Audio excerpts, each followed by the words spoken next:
好，康瑞台风是以强台之姿来扑台，导致全台蔬果重要产地云林也是受到了破坏性的强风及惊人雨势影响。今天一早，很多农民赶赴田里，但是欲哭无泪，因为像是准备进入采收期的柳丁和豆米被吹得东倒西歪，泡水发烂。还有菜农趁着出大太阳之前采收多少算多少，也因此可以预见菜价反映在市场上，让买菜的民众很有感。 菜农们低着头，手里的工作没停下来过，要赶在出大太阳之前，把被大雨侵袭的芥蓝菜统统采收。风大无？涨啊！哦，这大的哦。没这大的。应该是逃来的喏。台风康瑞以强台之姿扑台，带来破坏性强风和惊人的雨势，不止叶菜类受损，云林的柳丁园也很惨。即将进入采收期，成熟的果实却被强风吹得四散一地，统统泡在积水里发黑发烂。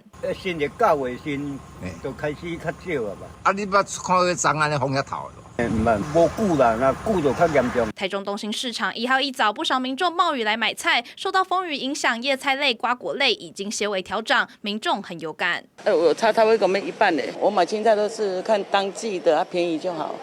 结果今天来都是不行，都很贵。因为台风天下雨啊，会菜就会减少啊，尤其是叶菜类啦，比较多啦，几乎都会涨啊。 菜价微幅调涨影响买气，摊商预估未来1周还会持续调涨，民众要买菜之前恐怕得勒紧荷包。记者方中诚、徐明玉、刘汉伟、赖文良 SNG 小组综合报道。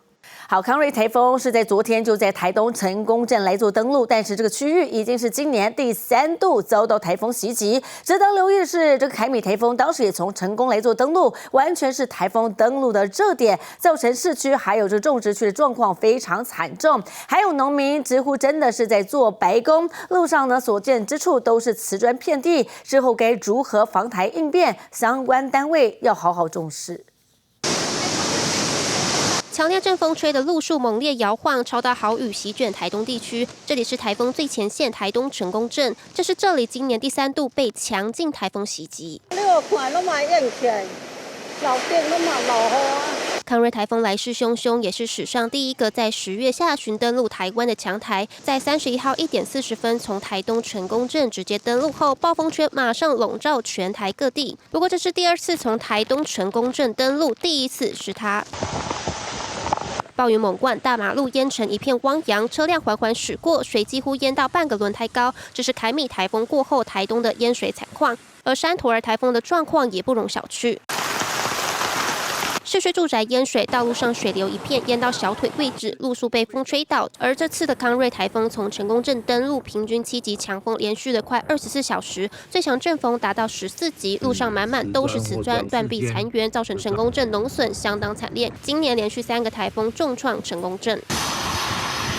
成功镇的市郊香蕉园整片倒下，其中被磨黑的小世家已经无法采收，再扶正也没有用，等于都做白工。10月5号公布的数据，农损最高的第3名就是台东县，共3093万。所以你这次损失大概多少？大概有3、4成以上，好像是50多年第一次11月台风这样子，对。 身为台风最前线，农民苦不堪言。3个台风连续席卷成功镇，让防台备受挑战。成功镇地区该怎么强化抵御，是与修护家园同样刻不容缓的难题。记者周长宇、林明德报道。